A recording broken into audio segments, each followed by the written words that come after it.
2 Kings 22. Josiah was 8 years old when he became king, and he reigned in Jerusalem 31 years. His mother's name was Jedidah, daughter of Adaiah. She was from Bozkath. He did what was right in the eyes of the Lord and followed completely the ways of his father David, not turning aside to the right or to the left.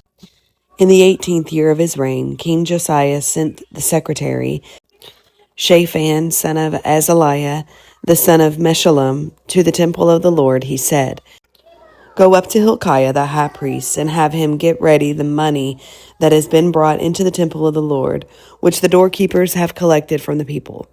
Have them entrust it to the man appointed to supervise the work of the temple, and have these men pay the workers who repair the temple of the Lord, the carpenters, the builders, and the masons.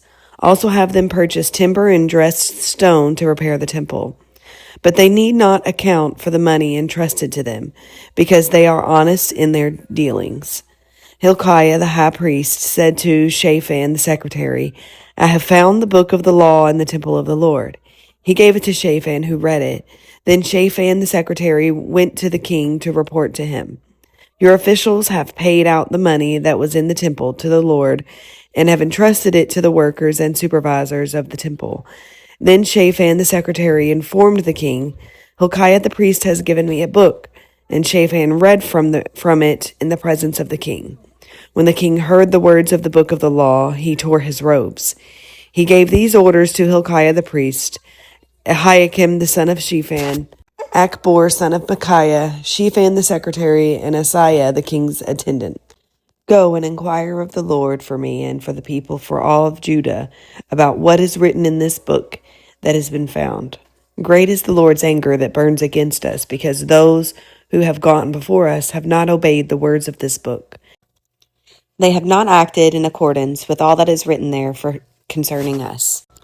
Hilkiah the priest, Ahikam, Achbor, Shaphan, and Asahiah went to speak to the prophet Huldah, who was the wife of Shallum, son of Tikvah, the son of Harhas, keeper of the wardrobe. She lived in Jerusalem in the new quarter. She said to them, "This is what the Lord, the God of Israel, says.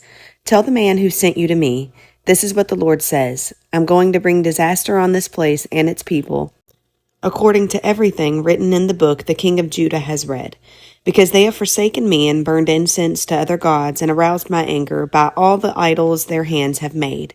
My anger will burn against this place and will not be quenched. Tell the king of Judah, who sent you to inquire of the Lord, this is what the Lord, the God of Israel, says concerning the words you heard. Because your heart was responsive and you humbled yourself before the Lord when you heard what I have spoken against this place and its people, that they would become a curse and be laid waste, and because you tore your robes and wept in my presence, I also have heard you, declares the Lord. Therefore I will gather you to your ancestors, and you will be buried in peace. Your eyes will not see all the disaster I'm going to bring on this place." So they took her answer back to the king. Chapter 23. Then the king called together all the elders of Judah and Jerusalem. He went up to the temple of the Lord with the people of Judah, the inhabitants of Jerusalem, the priests and the prophets, all the people from the least to the greatest. He read in their hearing all the words of the book of the covenant, which had been found in the temple of the Lord. The king stood by the pillar and renewed the covenant in the presence of the Lord, to follow the Lord and keep his commands, statutes, and decrees with all the heart and his soul, thus confirming the words of the covenant written in this book. Then all the people pledged themselves to the covenant. The king ordered Hilkiah the high priest, the priest next in rank, and the doorkeepers to remove from the temple of the Lord all the articles made for Baal and Asherah and all the starry hosts. He burned them outside Jerusalem in the fields of the Kidron Valley and took the ashes to Bethel. He did away with the idolatrous priests anointed by the king of Judah to burn incense on the high places of the towns of Judah and on those around Jerusalem, those who burned incense to Baal, to the sun and moon, to the constellations, and to all the starry hosts. He took the Asherah pole from the temple of the Lord to the Kidron Valley outside Jerusalem and burned it there. He ground it to powder and scattered the dust over the graves of the common people. He also tore down the quarters of the male shrine prostitutes that were in the temple of the Lord, the quarters where women did weaving for Asherah. Josiah brought all the priests from the towns of Judah and desecrated the high places, from Geba to Beersheba, where the priests had burned incense. He broke down the gateway at the entrance of the gate of Joshua, the city governor, which was on the left of the city gate. Although the priests of the high places did not serve at the altar of the Lord in Jerusalem, they ate unleavened bread with their fellow priests. He desecrated Topheth, which was in the valley of Ben Hinnom, so no one could use it to sacrifice their son or daughter in the fire to Molech. He removed from the entrance to the temple of the Lord the horses that the kings of Judah had dedicated to the sun. They were in the court near the room of an official named Nathan Malek. Josiah then burned the chariots dedicated to the sun. He pulled down the altars the kings of Judah had erected on the roof near the upper room of Ahaz, and the altars Manasseh had built in the two courts of the temple of the Lord. He removed them from there, smashed them to pieces, and threw the rubble into the Kidron Valley. The king also desecrated the high places that were east of Jerusalem, on the south of the hill of corruption, the one Solomon, king of Israel, had built for Ashtaroth, the vile goddess of the Sidonians, for Chemosh, the vile god of Moab, and for Molech, the detestable god of the people of Ammon. Josiah smashed the sacred stones and cut down the Asherah poles and covered the sites with human bones. Even the altar of Bethel, the high place made by Jeroboam, son of Nebat, who had caused Israel to sin, even that altar and high place he demolished. He burned the high place and ground it to powder, and burned the Asherah pole also. Then Josiah looked around, and when he saw the tombs that were there on the hillside, he had the bones removed from them and burned on the altar to defile it, in accordance with the word of the Lord proclaimed by the man of God who foretold these things. The king asked, "What is that tombstone I see?" The people of the city said, "It marks the tomb of the man of God who came from Judah and pronounced against the altar of Bethel the very things you have done to it." "Leave it alone," he said. "Don't let anyone disturb his bones." So they spared his bones and those of the prophet who had come from Samaria. Just as he had done at Bethel, Josiah removed all the shrines at the high places that the kings of Israel had built in the towns of Samaria and that had aroused the Lord's anger. Josiah slaughtered all the priests of those high places on the altars and burned human bones on them. Then he went back to Jerusalem. The king gave this order to all the people: "Celebrate the Passover to the Lord your God, as it is written in this book of the covenant." Neither in the days of the judges who led Israel, nor in the days of the kings of Israel and the kings of Judah had any such Passover been observed. But in the 18th year of King Josiah, this Passover was celebrated to the Lord in Jerusalem. Furthermore, Josiah got rid of the mediums and spiritists, the household gods, the idols, and all the other detestable things seen in Judah and Jerusalem.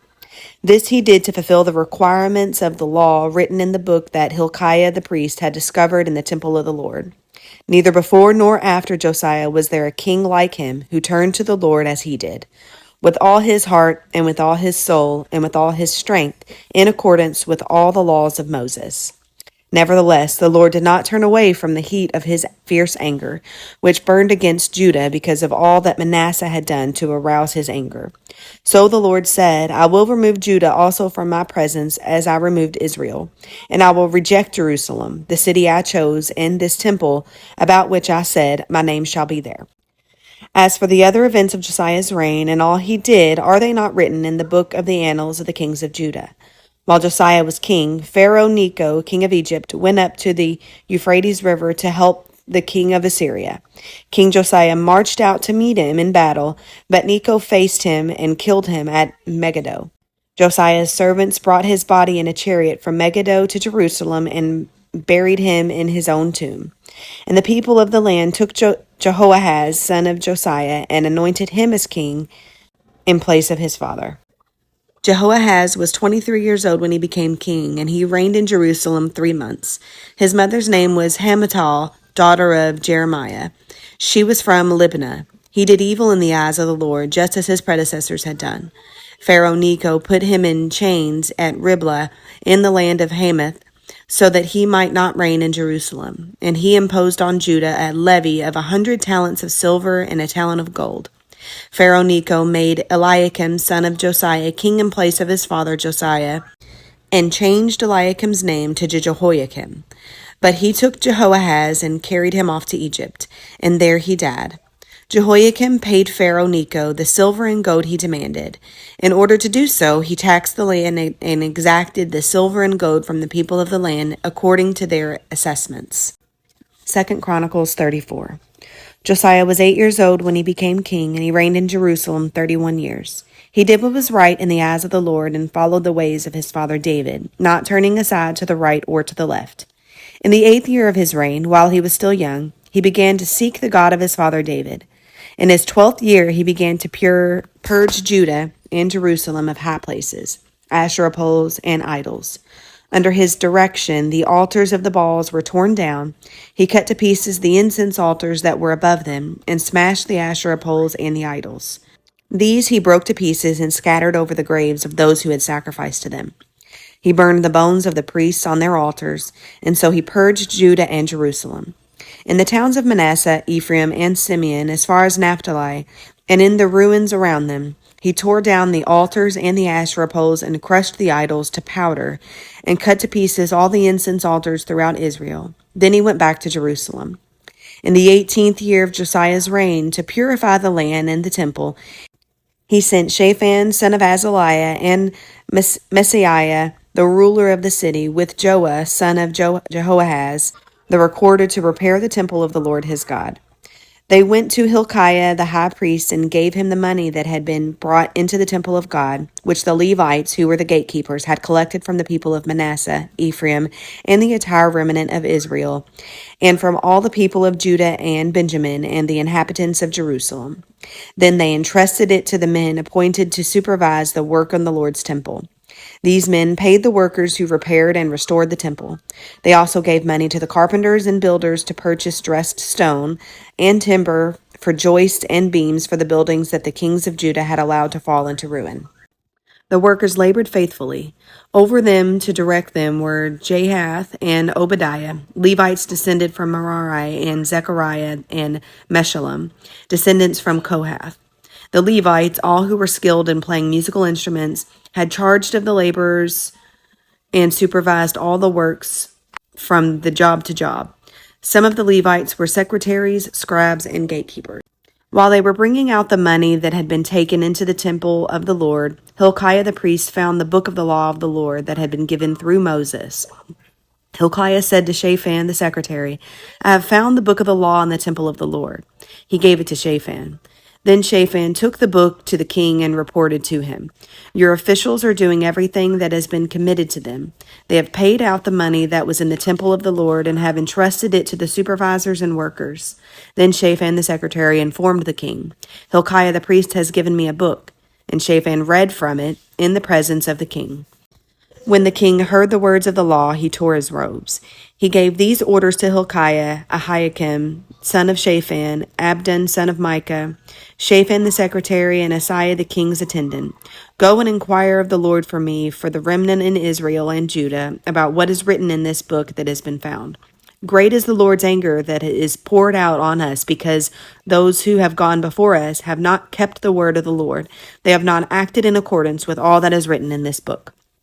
Hilkiah and those the king had sent with him went to speak to the prophet Huldah, who was the wife of Shallum, son of Tokath, the son of Hasrah, keeper of the wardrobe. She lived in Jerusalem in the new quarter.